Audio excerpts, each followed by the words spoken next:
오늘 우리에게 주신 하나님의 말씀 신약성경 누가복음 15장 31절부터 32절까지의 말씀입니다.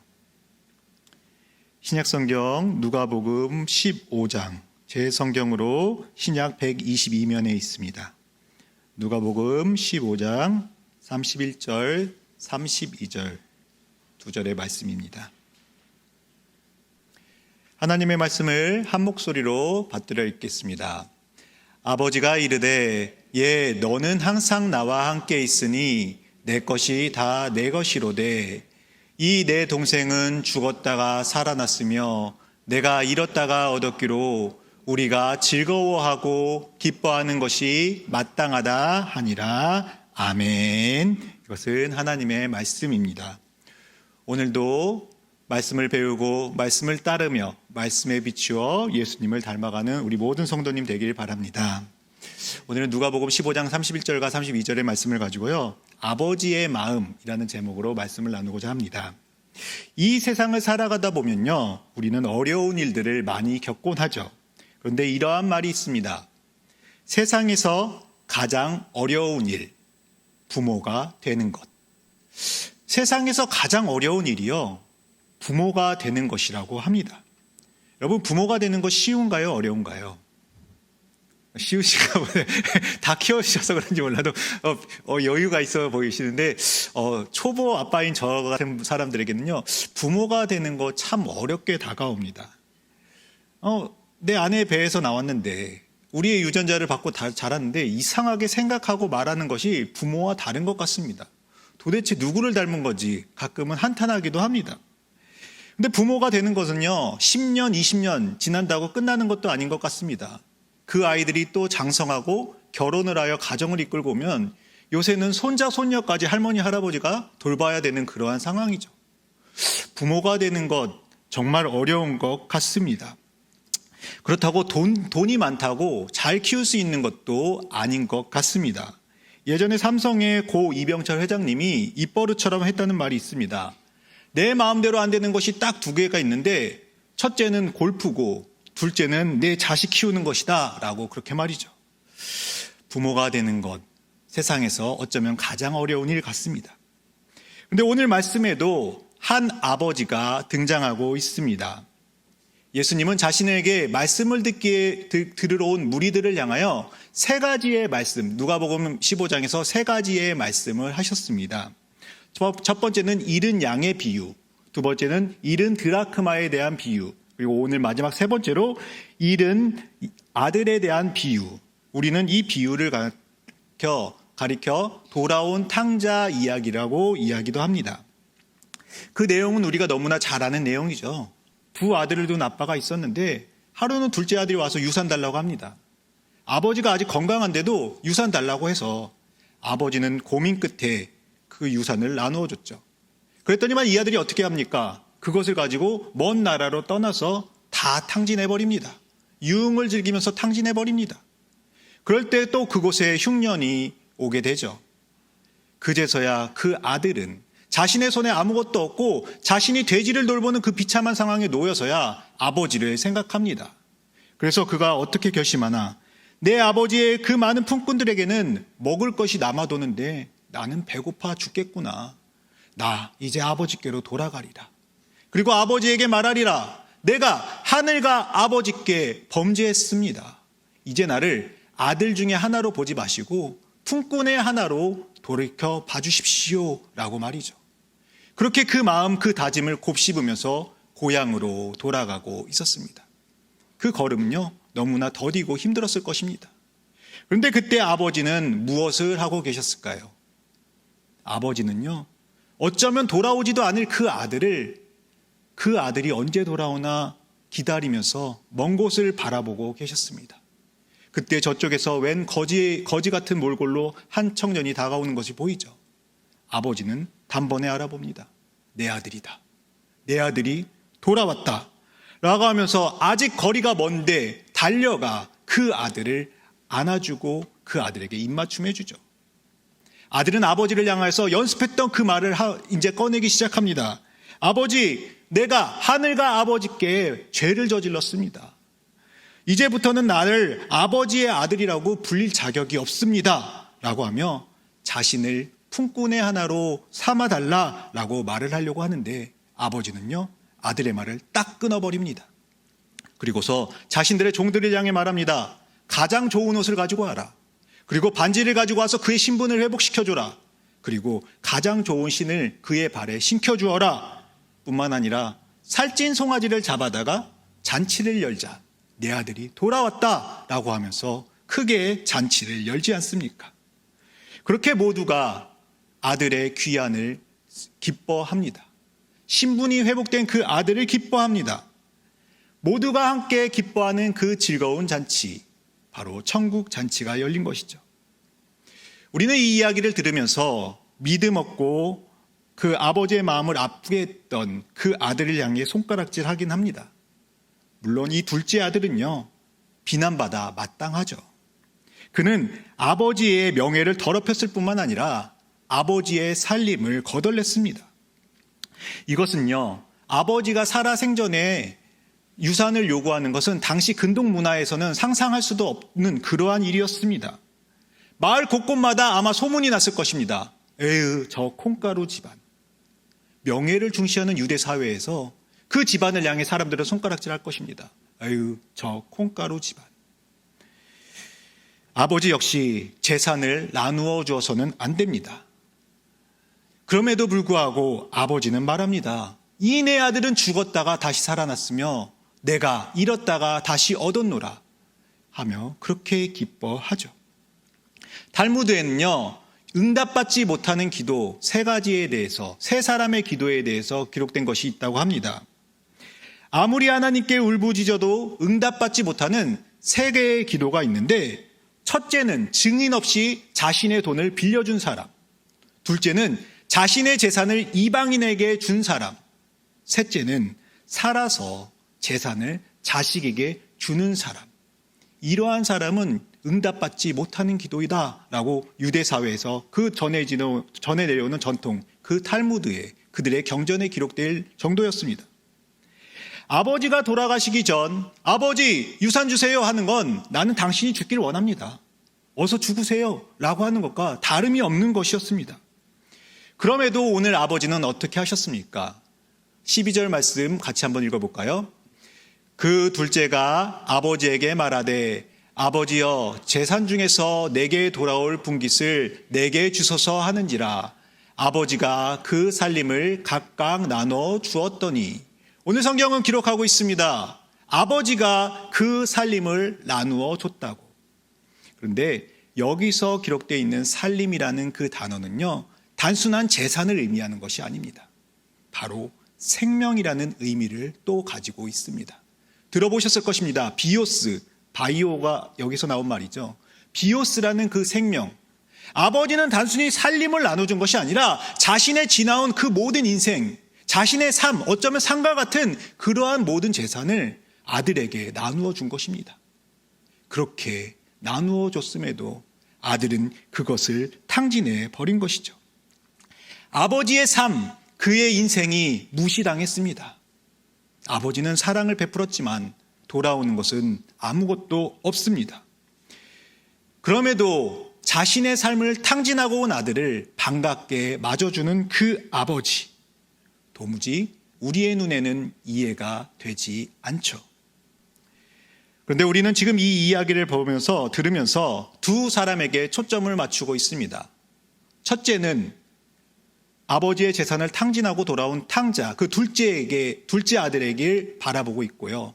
두 번째로는 또 다른 인물은 그런 아들을 늘 기다리시고 용서하는 아버지, 우리는 그 두 사람에게 주목하고 있습니다.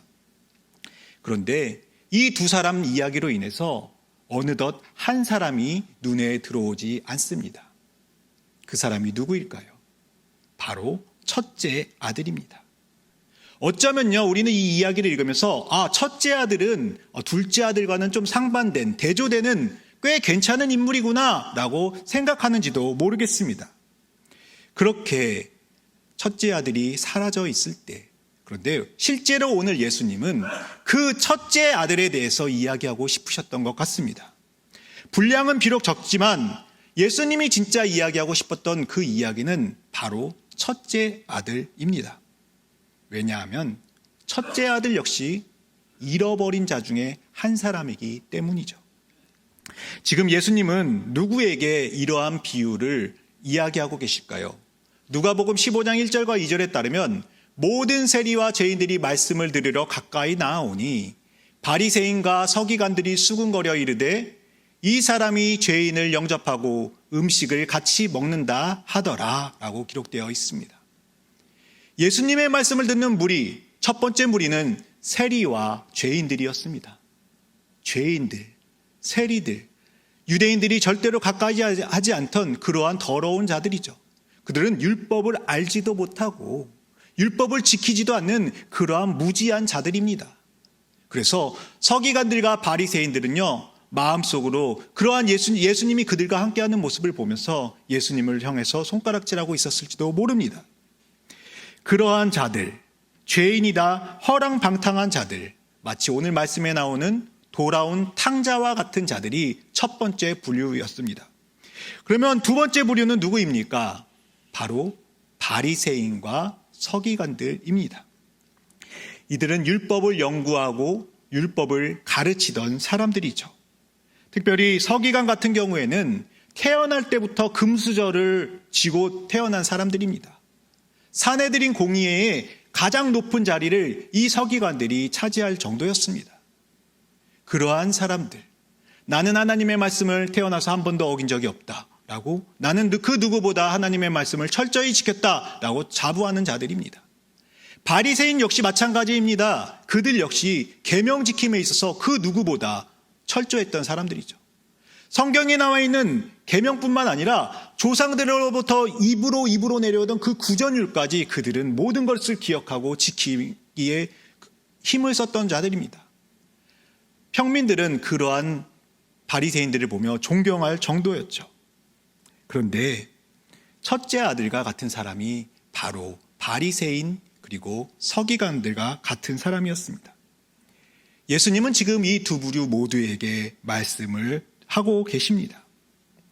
그런데 예수님의 말씀 가운데 조금 이상한 부분이 있습니다.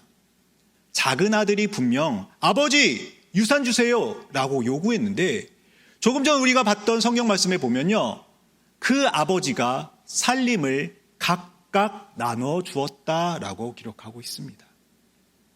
각각 나눠준 건요, 작은 아들 몫을 너만 미리 받아 이것이 아니라 큰 아들 역시 그 몫을 받았다는 것을 의미하죠. 두 아들 모두에게 유산을 아버지는 주셨는데 큰 아들은 조용히 아무도 모르게 자신의 그 아버지의 살림을 챙겨 넣은 것입니다. 마치 받지 않은 것처럼 그렇게 조용히 말이죠. 어쩌면 첫째 아들도 폐륜을 저지름에 있어서 공범임에 틀림없습니다. 더구나 그들의 율법에 따르면, 신명기 말씀에 따르면 큰아들은요, 동생들보다 2배의 유산을 받게 되어 있었습니다. 더 많은 유산을 형은 미리 챙기고 입 닫고 있는 것이었죠. 그럼에도 그렇게 큰아들은 잠잠합니다. 왜 하나님은 장자에게 그러한 권리를 주셨을까요? 성경은 장자는 아버지의 권력, 아버지의 기력의 시작이다라고 기록하고 있죠. 아버지의 기력의 시작인 만큼 장자들에게는요, 책임이 있었습니다. 권리만 큰 것이 아니라 그들에게는 마땅히 지켜야 할 책임이 있었습니다. 중동 고대 사회에서 장남은 유사시 아버지가 몸이 편찮으시거나 기력이 쇠하거나 그럴 때 아버지의 그 권위를 승계받게 되었습니다. 판단력을 잃어가는 아버지 대신 가문을 잘 이끌어가는 책임이 장자에게 있었습니다. 뿐만 아니라 부모가 늙게 되었으면 부모를 부양할 책임이 바로 장자에게 있었습니다. 가족 구성원 간에서 문제가 생겼을 경우 그것을 중재하는 역할을 하는 사람이 바로 장자였습니다. 그 가문의 존속과 명예를 이끌어가야 될 사람이 바로 큰아들, 장자라는 것이죠. 그렇다면 동생이 이처럼 잘못을 저질렀을 때 형의 역할은 어떻게 해야 할까요? 아버지와 동생 사이에 중재자가 되어서 그 사이에 다리가 되어야만 했습니다. 동생을 조용히 불러 꾸짖어야 했죠. 동생아, 너 지금 무슨 말 하는 거야? 아버지가 살아계신데 유산을 요구하다니 그것은 있을 수 없는 짓이야. 폐륜이야, 폐륜. 얼른 가서 아버지께 잘못했다고 무릎 꿇고 사죄하렴. 이것이 마땅히 장자가 해야 할 책임입니다. 또 아버지를 찾아가 말했어야 합니다. 아버지, 동생이 철이 없어서 한 행동인데 아버지, 그에게 유산을 나눠준다뇨. 있을 수도 없는 일입니다. 사람들은 우리 가문을 비웃을 것입니다. 아버지의 명예가 밟힐 것이 분명합니다. 아버지, 뜻을 돌이켜 주세요. 하지만 오늘 본문의 큰아들 장자의 모습에선 이러한 모습을 전혀 찾아볼 수가 없습니다. 자신의 책임을, 장자로서의 책임을 뒤로한 채 몰래 권리만을 챙기기 바쁜 것이죠. 더구나 죽었다 살아난 동생, 잃었다가 돌아온 동생이 돌아왔을 땐 형은 어떻게 하고 있나요? 모두가 기뻐하는 그 잔치에 형만은 들어가는 것을 거부합니다. 종은요, 큰 아들에게 말하죠. 당신의 동생이 돌아왔습니다. 무사히 돌아왔습니다. 그래서 잔치를 벌이고 있습니다. 라고 할 때 형은요, 아버지는 늘 내가 그 옆에 있었고 아버지의 말씀에 내가 늘 순종했음에도 불구하고 나와 내 친구들을 위해서는 염소 새끼 한 마리도 잡아주지 않았다. 나는 그러한 잔치 인정할 수 없다. 난 들어가지 않을 거야. 라고 하면서 원망과 불만 가운데 천국잔치에 들어가기를 거부합니다. 그런데 그런 아들을 향해 다가오는 누군가가 있습니다. 누굴까요? 누가 그 큰아들을 위해 또 밖으로 나오는 수고를 하고 있을까요? 바로 아버지이십니다. 아버지에게 따지는 그 아들, 그럼에도 불구하고 따뜻한 눈길로 그를 바라보시며 말씀하십니다. 예, 너는 항상 나와 함께 있으니 내 것이 다 내 것이로되 이 내 동생은 죽었다가 살아났으며 내가 잃었다가 얻었기로 우리가 즐거워하고 기뻐하는 것이 마땅하다. 동생이 돌아온 것을 기뻐하는 것이 마땅한 일이 아니겠느냐라고 하시며 아들의 어깨에 손을 얹고 아들아 함께 들어가자라고 말씀하십니다. 모두가 기뻐하는 그 잔치, 큰아들만 없습니다. 큰아들은 도대체 어디에 있는 것입니까? 모두에게 열린 자리입니다.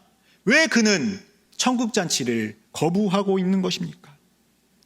큰아들은 오늘 자기 입으로 그렇게 말합니다. 나는 항상 아버지 옆에 있었다고, 나는 항상 아버지의 말씀에 순종했다고 라고 그렇게 자부합니다. 태어나면서 나는 하나님의 율법을 한 번도 어긴 일이 없습니다. 나는 한 번도 하나님의 계명을 어긴 적이 없습니다 라고 말하는 그 모습, 바로 바리새인과 서기관의 모습 아니겠습니까?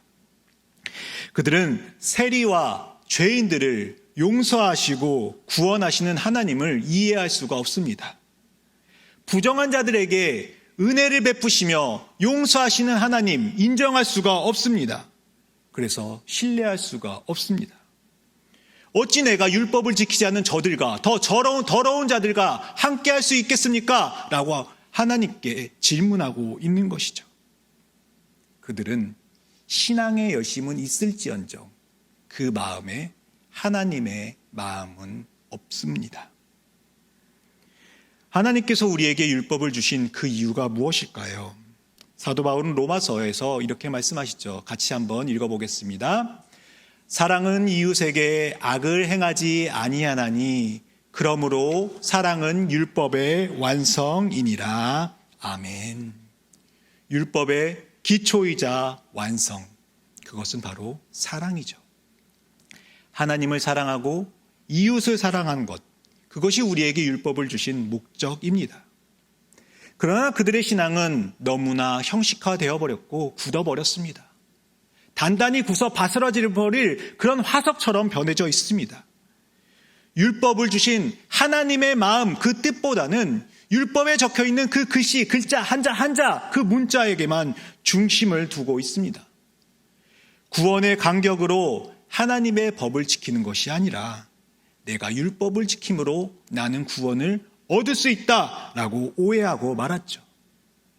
그들에게 있어서 하나님의 사랑은 온데간데 없고 오직 율법주의만 남아 있었습니다.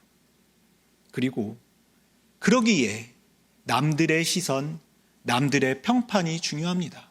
야, 바리새인, 야, 서기관, 그렇게 평판만 듣고 싶을 뿐입니다. 뿐만 아니라 그들이 신경 쓰고 있는 것은 자신의 권리와 재산일 뿐입니다. 그렇게 종교인으로 전락해버린 큰아들. 그런데요, 오늘 우리의 모습은 누구와 닮아 있을까요? 지금 나의 모습은 어떤 아들과 더 닮아 있습니까? 혹시 우리의 모습이 이 첫째 아들과 많이 닮아 있지는 않으십니까? 하나님에 대한 열심은 있으나 그 마음, 사랑은 식어져 버린 우리. 세상과 적당히 타협한 채 그렇게 바리새인과 서기관들과 같이 외식하는 자로 살아가고 있는 모습이 혹 우리의 모습은 아닌가 생각됩니다. 오늘 말씀에 큰아들, 작은아들 둘 다 하나님을 사랑하지 않습니다. 그들은 서로를 바라보지도 않습니다. 그럼에도 아버지의 마음은 어떠십니까? 아버지는 여전히 두 아들을 사랑하시죠. 잃어버린 아들을 찾고 계신 아버지, 탕자로 불리는 둘째만이 아니라 늘 곁에 있지만 아버지의 마음을 몰랐던 그 큰아들도 찾고 계셨습니다. 그의 마음을 그래서 달래사 그 사랑의 잔치로 초대하고 계시는 것이죠. 중요한 사실이 있습니다. 우리는 둘 다 틀렸으나 하나님은 둘 다 사랑하신다는 것입니다. 둘 다 틀렸으나 둘 다 사랑하는 것. 그것이 오늘 말씀 속에 나와 있는 아버지의 마음입니다. 이런 고백을 하는 사람이 있습니다. 나는 교만한 탕자였습니다. 라는 고백이죠. 이분은 서울대 음대를 비롯하여 여러 유명한 대학과 음악대학원을 거쳐서 미국 캘리포니아 대학교 데이비스 음악과에 한국인 최초로 종신 교수가 된 사람, 바로 정두영 교수입니다. 나중에 목사님이 되셨죠. 정두영 교수님의 고백입니다. 내가 그 음악 분야에서 최고가 되고 나니 그는요, 어느 순간 스스로 너무나 교만해졌습니다. 마음이 허해져서 술과 도박으로 그 모든 것들을 채우고자 했습니다. 뿐만 아닙니다. 자신의 아내를 찾아가 뭐라고 하냐면 우리 이혼하자.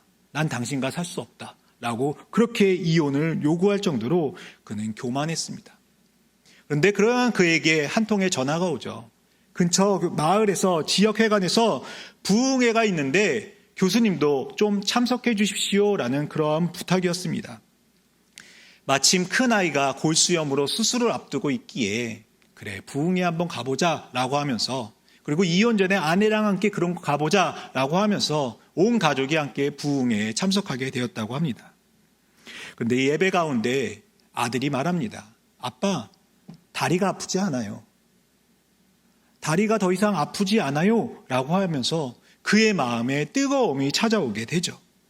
그때 그는 누군가의 이끌림에 이끌려 보이지 않는 그 손길에 이끌려 강단으로 나가게 되었는데 그 강사 목사님이 이렇게 말합니다.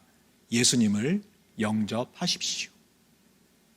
너무나 큰 충격에 빠져서 돌아온 그에게 며칠 후 또 찾아온 목사님, 한인교회 목사님이 찾아와 그에게 고린도전서 13장의 말씀을 가지고 복음으로 전해 주셨습니다. 그가 그렇게 우습게 여겼던 사랑, 그 사랑의 의미가 무엇인지 그가 깨달으면 깨달을수록, 하나님의 사랑이 어떠한 사랑인지 깨달으면 깨달을수록 얼굴만 붉어지고 창피할 뿐이었죠. 목사님이 돌아가시고 이 정두영 교수는 방으로 들어가 곡 하나를 적기 시작했습니다. 그렇게 드려진 탕자의 고백, 우리가 너무나 잘 아는 사랑은 언제나라는 찬양입니다. 우리 이 시간 찬양 사랑은 언제나 한번 찬양해 보도록 할까요?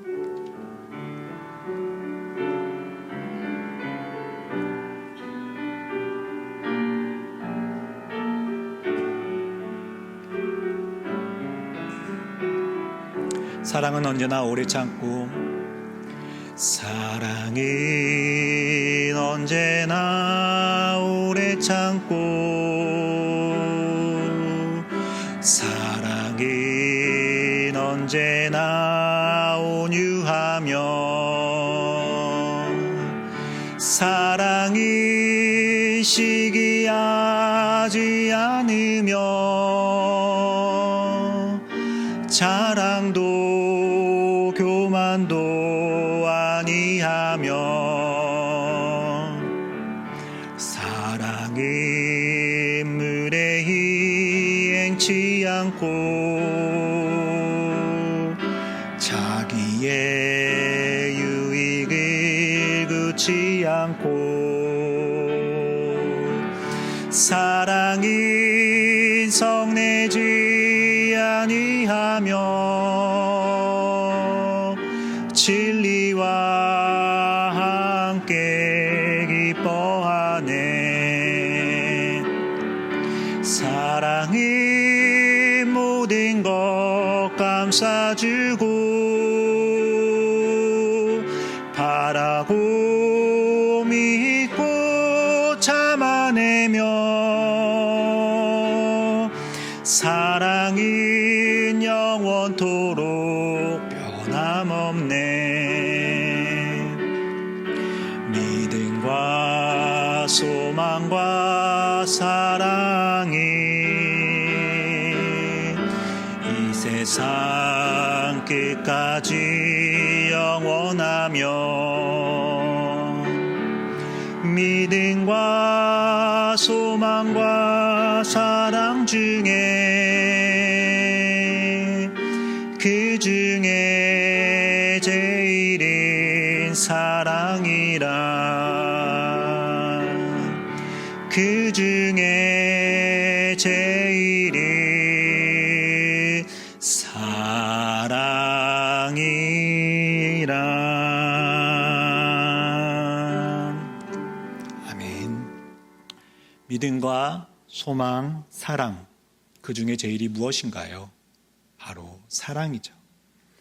사도 바울 선생님은 고린도전서 13장 7절에서 이렇게 말씀하십니다. 같이 한번 읽어보겠습니다. 모든 것을 참으며 모든 것을 믿으며 모든 것을 바라며 모든 것을 견디느니라. 아멘. 모든 것을 참으시는 하나님, 연약한 우리를 믿어주십니다. 모든 것을 견뎌내시는 아버지, 우리의 소망 가운데 우리를 바라봐 주십니다. 이 모두가 사랑, 아버지의 마음이죠. 모든 것을 믿는 것, 믿음입니다. 모든 것을 바라는 것, 소망입니다. 사랑 안에 믿음이 있고 사랑 안에 소망이 있기에 그 중에 제일은 사랑이 되는 것이죠. 지금은 소천하신 팀 켈러 목사님은요, 오늘 비유에 나온 하나님을 향해 감히 이렇게 부릅니다. 탕부 하나님. 우리는 이 이야기를 통해서 탕자, 아들에 대한 이야기를 하는데 그 목사님은 하나님에 대해서 이야기하며 그분이 탕부이시다라고 말씀하십니다. 탕부라는 그러한 표현, 낭비하는, 하나도 남김없이 다 쏟아버리는 그러한 의미를 가지고 있는 것입니다. 아버지를 떠난 둘째 아들의 그 손에 남긴 것이 아무것도 없었던 것처럼 하나님은 그렇게 자신의 사랑을 탕진하십니다. 하나님은 그렇게 우리를 향해 쏟고 또 쏟으시는 것이죠. 오늘 말씀 속에 나와 있는 그 하나님, 지금 예수님께서 무리들에게 선포하시는 그 이야기 속에 나와 있는 하나님은 앞뒤 재지 않고 다 베풀어 주시는 하나님이십니다. 그러기에 오늘도 우리를 향해, 어쩌면 돌과 같은 마음으로 변해버린 우리를 향해 사랑을 탕진하시며 같이 가자, 함께 가자, 우리를 타일르십니다.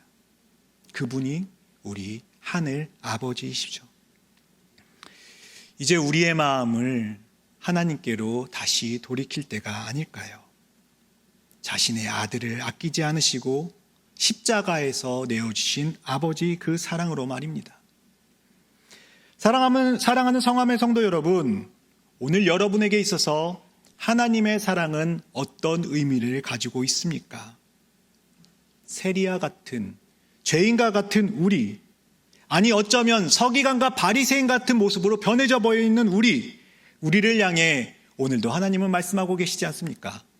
사랑하는 아들아, 사랑하는 딸아, 기억하렴, 내가 너를 사랑한다는 것을. 이것이 오늘 우리를 향한 아버지의 마음입니다. 그 사랑, 그 마음 앞에 여러분은 어떻게 고백하시겠습니까? 기도하겠습니다. 우리를 사랑하시는 하나님 아버지, 오늘 잃어버린 두 아들의 비유는 바로 나를 향한 이야기임을 고백합니다.